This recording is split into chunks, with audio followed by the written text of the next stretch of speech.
Okay, today here at Slick Cyber Systems, we're going to do a little bit of discussion about backup. Everybody wants to know about backup, so with Jim here and Steve, we're going to talk about backups. Thanks, Chris. Backup's pretty important thing in the data world. I mean, we talk in other videos about protecting your data. Your data's the business, so you really should be beyond fastidious at keeping your data backed up. So we should talk about, so that's obviously the importance of regular backups.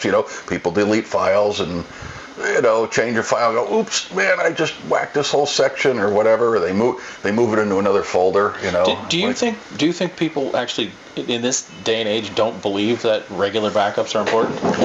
I think if you don't, you're living somewhere else other than a reality. But I mean, just. Do you think I think they do, but I don't think they realize what types of. Do you think it's maybe not front of mind for what it means? They're assuming it's done.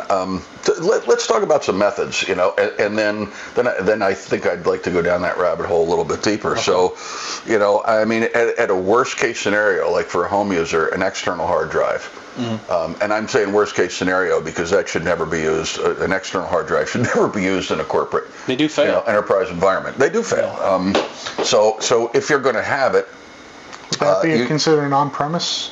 Yeah, that's an on-premise solution. It's kind of the weakest of all on-premise solutions, and then, in my opinion, you should have at least two of those drives because one is bound to fail before the other, and when it does, at least you have a backup of your, solid backup of your data. So, kind of a multi-copy thing. But, so yeah, I think we need to talk about, software and how we get the data backed up. Is going to be a chunk in here, but let's just think of some other, methods of storage, right? I mean, well, everything starts with on-premise, and that right. Whatever you're using, whether it be a server to back everything up, sends it out to the cloud. You're saying an additional server? Yes, there's something that would throw it out to the cloud. So it's getting backed up on-premise and off-premise. Well, all right. Well, that's what I would consider to be an enterprise storage, right? So you're backing up to an appliance or some type of server, and then obviously it's pushing up to the cloud. So you need specialized software to be able to do that. Of course, you also just have straight cloud storage, right? So the once a night where it just goes through and makes all the changes, copies all the changes up to. And up to the backup solution. So that's really a hybrid backup type, right? Well, the hybrid, the enterprise storage, as we said, which was, both. I mean, yeah, that technically would be considered a hybrid solution, but I just consider it to be an enterprise solution because there's a lot of things, and we're going to talk more about that enterprise end here shortly. But some other methods, I mean, tape. Tape is still alive, Yeah. It may not be well, but it's still alive. The DLTs and all that stuff. That's pretty much, I think, all the tape that exists anymore is DLT. Unless somebody knows of something else, nothing that I'm aware of. And then of course, hopefully, if you're doing that, and you're using some type of good software, so be it Data backup. Data backup has several different types of cloud only. Same thing with Barracuda, right? Cloud only, or you can have an appliance on site, and then it backs up to their cloud, and then you got to think about retention. How long do you want to keep that data? Do you want to keep it forever, infinite retention? Do you just want to keep it for 7 years, 1 year? I mean, what's your threshold of pain? Because threshold of pain obviously comes with a price. So explain revisions. Revisioning? How many revisions should you have? Well, revisioning is, to explain what revisioning is. So when you have a document, let's just say I have a Word document, XYZ, right? And every day I go in and I make a change to that document, XYZ. Every night it backs up. So how many revisions of that, how many days back from all those changes, and it may not just be days, it may be, it may be on a week, it may be every third day, it may be whatever. It's how many copies, back from your current version, they're called revisions. So that's a revision in backup speak. So how many should you have? In my opinion, no less than 10. That's kind of the way I look at this. So is that 10 days worth? No, not 10 days. It's 10 revisions of that file. So, and the last, revision could have been a year ago. Let's assume for a moment that we have infinite retention, right? So retention is how long are you keeping that data even after you delete a file, right? Where I can restore it. So infinite retention means it's forever. As long as I'm paying the bill, I can restore that file at any given point in time. All right, so let's make that assumption for the time being. So you literally could create a file, have it back up that night, delete it, after the backup, and then 4.5 years later come back in and go, you know what, I really want to bring that file back. And you can. So the number of backups versus the amount of time is one thing, and then the revisioning is another. So it's an odd separation. If you're used to the old tape, the old GFS method, grandfather, father, son method, where you're spinning tapes, you have your dailies, your weeklies, your monthlies, and your yearlies. That really doesn't exist in modern day software backups, especially as it relates to these enterprise solutions that are, cloud-based or cloud-based and appliance/cloud-based, right, hybrid. They need more flexibility, and there's a potential that a business needs to be more flexible like that. It's different because you have more storage there to be able to play with, right? It's faster, than tape is, and you don't have to physically, unless you have a robot, a tape robot, which I guess they're still made, but I remember ADIC, we used to use them all the time, and with these massive, tape libraries that stored hundreds and hundreds of tapes, and it worked, but again, you still had that so much data that you were playing around with that whole cycle. Today, we don't necessarily have to worry about that, because if you think about the retention up in the cloud, let's just say it's infinite. It's forever anyway, so I don't have to worry about taking that one tape off site, the yearly backups, the monthly backups, the whatever I'm taking off site, and then after 7 years, it's like, oh man, I need more tape, I better bring this one back into rotation where it gets written over. We don't have to think about that anymore, because the amount of storage has gotten bigger, easier, cheaper, period. The LT tapes were not cheap, they're still not cheap, from what I've seen anyway. So, your software is going to drive that. So whether, I mentioned Datto, there's programs like ArcServe, which is an oldie but a goodie. It's still around and still very relevant to this day. There's a pile of different ones. I don't want to start mentioning, every bloody backup software, but the fact of the matter is, even today, the standalone software applications like the ArcServes of the world understand, that GFS is kind of obsolete, because they're now using cloud solutions as well, either on AWS or, Azure or what have you, or their own private. So it's the software really that's managing that whole thing, the whole, what files were backed up, when were they backed up, what data set can I bring this back from, can I search it, can I blah, blah, blah.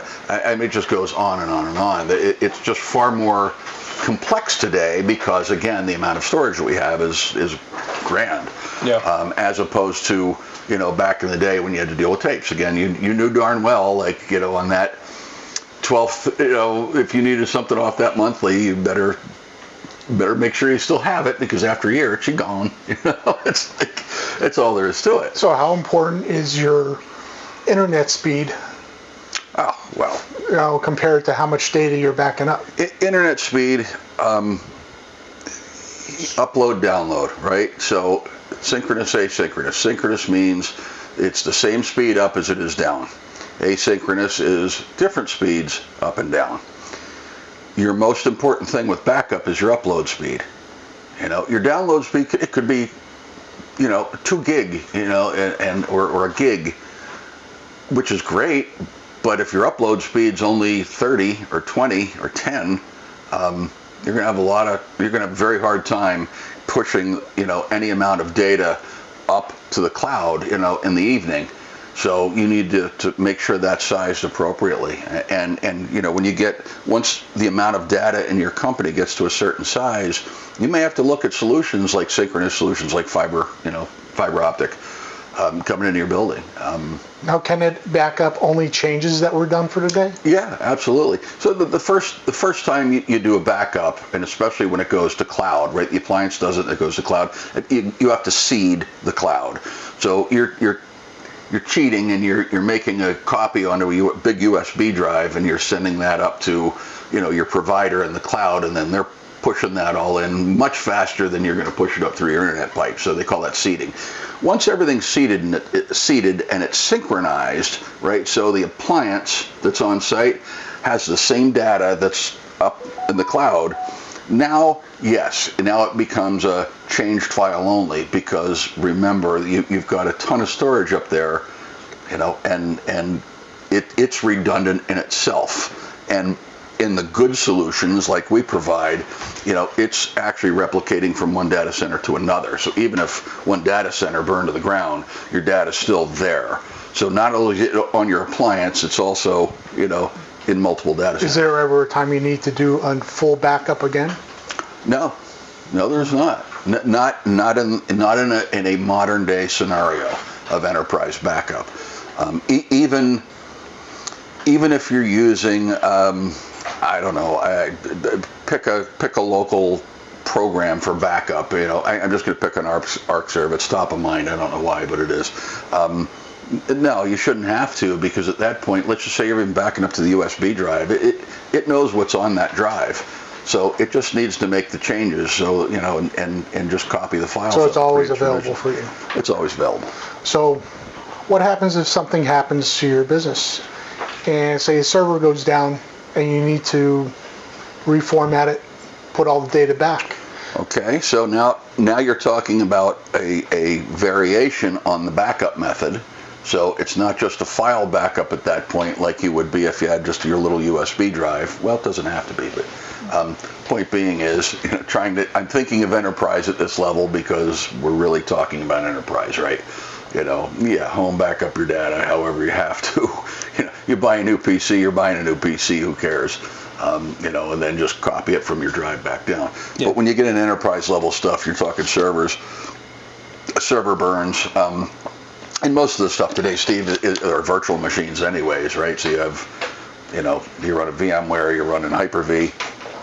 I think the cool part about that is with an appliance-based method, you literally in less than 1 minute can spin up that virtual machine on the appliance itself until you get your new hardware in place, and then you can restore that entire thing back to that server without ever having to go to the cloud and worry about downloads and all that stuff. It's cool tech, What if you didn't have a device? If you didn't have a device and you only had it up at the cloud? If it was only cloud level, there are certain levels of packages where you can spin it up in the cloud.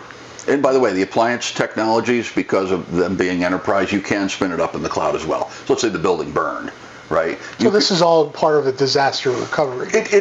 Yeah. I mean, at the end of the day, it's just part of your DR plan, right? But anywho, to answer that question, yes, you could do that, but you have to make sure that you're doing bare metal backups, so image-based backups. So that way you can restore the entire server, operating system, everything about it. You could bring that back, onto either a new piece of hardware or, the same piece of hardware. Let's just say you lost, 5 drives at one time, and you only had 8 in there. That would be a problem. But stranger things have happened in this world. So you recommend, what you've been mentioning so far is appliance or a cloud-based appliance. In addition to uploading it to the cloud, so what would you say the ideal small to medium business it actually is worried about their data. They're worried about everything that they do on their machines, all the work that they produce, all the digital, their billing. We're talking about servers, so in an ideal world, you have an appliance on site, and again, that's doing everything that we just talked about before. So you have the ability to light up that machine if the primary one dies, right? You can restore data. It's local. If it's old and it's just in retention up in the cloud, you could still restore it. It just comes in from the cloud instead of the hard drive that's on the appliance. But the bottom line is, that is the perfect world, right?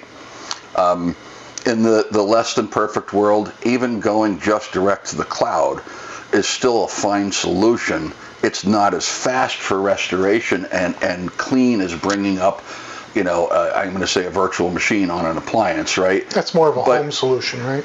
More of a home solution. I would say small business, to home solution. It's used in small business all the time. We have a lot of our companies that we work with, they're customers of ours, that we do that with all the time, and they're it's cloud only. It's every bit as secure. It's every bit as good. It's very viable. You get your one backup a night just because you can't be backing up, clogging your bandwidth during the day while people are working. And I think that's another good thing to mention at the moment. So the appliance-based, obviously I keep plugging this just because it's so elegant. It just works. Literally, that thing backs up your machine every hour. So it's doing change files every hour. So you have multiple backups throughout the day. And you can control how many you want in the course of the day. Do you want it to back up on weekends or a certain number of ones on weekends? People don't work and it's just sitting there static. You may not want any, to hog up space, but you can. And I think that's the beauty when you start to look at a solution like that is, the frequency of the backup. If you have data that's that critical where you need it, like, man, I can't lose 2 hours. All right, well, then you better put an appliance in, period. If you can afford to, okay, well, can you restore it from yesterday? All right, now you can do either. I think we've been assuming that if we had unlimited backup, but say you only pay for something like 2 terabytes worth of data, what's a good policy to do to make sure you don't go over that 2 terabytes of data, so you always have room to grow? There is phone. Yes, I forgot to hit that. There's I think there's always a thing, Steve, where you're looking. You have to look at the amount of storage that you have, right? Total. If you filled your drives, so how big are your drives? It's not practical, but it's an ideal. You can always increase it, but it comes with with higher a price. budget. Yeah. So if you look at the amount of data used, to me the rule of thumb is anywhere from 1.75 times that data to 3 times that data. Because remember, you're making revisions, you're making copies, you got to grow. If you're doing things, people are actually working. those files that you're working on are going to grow. They're going to add new files. So you have to account for that as well, which is why I say, whatever your storage, if you had let's just say that 2 terabyte device, right? You had, 500 gig of data that you were backing up. To me, I always look at that and go, you should have 3 times as much. Because there's a situation where darn well you're going to grow. You're going to, people are going to be making copies of stuff. So an appliance will do deduplication. It'll remove those duplicates and reduce the amount. Well, it's a lot harder when you buy an appliance because now you're invested into it for a period of time. Correct. So you really need to structure how much data you need at a 4 to 5 year period. Correct? At least at a 3. At least I think 3. 3 is significant, because you don't want to overbuy and you certainly don't want to underbuy because it's going to cost you dearly if you underbuy. It's a lot easier with the cloud Sure. only because you can just increase it anytime you want. That's true because, like one of our plans, it's, unlimited storage literally and you don't have to worry about it. I mean, there's a price to go with it, but it's, I don't care if you have 1 terabyte or 25 terabytes. I mean, it just doesn't matter. It's, and we've got customers with more than that. We have more than that up there. We've been talking about, we're assuming that the business that you're dealing with, the customer, is storing, all of the data on the server, and the server's pushing out the backup. I think that we didn't touch on the piece that, especially, let's imagine the environment where we have remote workers or people in different areas or on the road. Data is being created on their laptops, Correct. on their tablets. Correct. Obviously, you want to back that up. What's the ideal situation there? There's a couple of methods there. I mean, you could be using an enterprise version of OneDrive. Microsoft's OneDrive or Google's Suite, the G Suite products. There's also, backup solutions very similar to the server, where it literally will come in and it'll give you an image of the machine every night. There's also other versions that'll just be like, okay, I only need the documents folder and the pictures folder backed up, and that's the file protection. You can do that, and it will do it, again, all during the day. Those products are almost real time. I mean, the minute you click save, it's shooting it up. Yeah, it's shooting it up to the cloud. That only works if they leave their computers on. Well, no, that's if they're working online. Yes. We're talking about working. It's not a nightly backup. It's a continuous backup process. So those two solutions are the ideal. And obviously, you could put like the unlimited plan if the customer had that. You put as many machines on it as you want. So you could literally put your employees' PCs on that as well and just capture, certain chunks or the entire machine. I mean, whatever. But the certain chunks are usually a lot easier and faster. But yeah, I mean, that's how you would take care of that. And again, it's the user doesn't have to worry about anything. They just do their work. They create their files and up it goes. I like the OneDrive solution a lot just because it's on the corporate network and it can be easily gotten to, accessed by the exec team by changing a password and logging in as the user. Yeah. But even so, let's just say disgruntled employee, they smash their laptop all over the ground. They're just gone. There's nothing left of it. They put it in a shredder, a chipper. Okay. You can still then at that point download it. Either out to a server or another machine, what have you. You can download those files and look at them, recover them, and look at them. Yeah, that's important. I mean, a lot of people don't imagine that something bad like that could happen, or that just something realistic, happens. You get it does. You're a salesperson on the road. You have a car accident. The laptop gets banged up. It's wet. We have seen it firsthand at Slick Cyber Systems. We have seen it firsthand. So it does happen. It's not that frequent, but it does happen. And man, you better have your backups. So guys, that really comes down to the last thing. I mean, all the backups in the world are great. Testing. But if you don't test you don't restore data and test to make sure that be it at a server level, VM level, a file level, you should test your backups, make sure everything. This all comes down to your business continuity and disaster recovery procedures and policies. That's correct. The policy should drive that. Sure. But even at a home and small business level, you should have one. Anybody, well, at a home level, I don't expect many people to do that at a home level, but. Well, think about those 1 or 2 person businesses. They lose any of that data. Now you're back to a business. Right? When we say home, I'm thinking of home users. No business going on at all. You should still test a restore once in a while. Businesses. The home people. Well, they're going to be dictated by the policy set forth by the corporations. But the corp at that point does the restore and test. But I'm talking if we're talking to the people that are going to be in charge of the backup, and not a home user, but a home business would be one, and a small business. So they need to write their own policy. I don't care if it's And 20 lines long. We just say, okay, backups happen this frequently, and we're going to test this frequently. if someone doesn't have it, you obviously can help them with that. Absolutely. Yeah. We could give them, either pre-templated plan or we could design put a white custom. sheet out there for them. So. We could, but a lot of that stuff is there. Yeah, this is critical. This isn't critical. I think it needs to be customized because, again, the amount of data that you're looking at is money. So to just say, well, I want everything backed up, that's way more money than to say, okay, this is critical, this is critical, and I only need files from this, and this, and everything else. Well, if we lose it, who cares? Because nothing's stored there. Okay. So to me, this needs to be an engagement. Dialogue. Yeah. We need to understand your business, and we'll pry that out of you, believe me. So it's just what we do. Yep.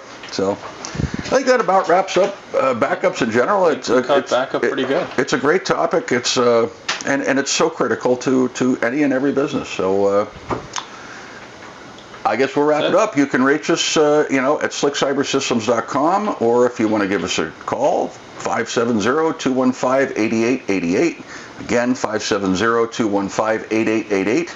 And we will be more than happy to assist. And you got questions, call. Yep. Just call. Absolutely. Have a great day. We'll see you in the next video. If you find this content helpful, please like the video, subscribe, and share with your friends and your colleagues. Thank you.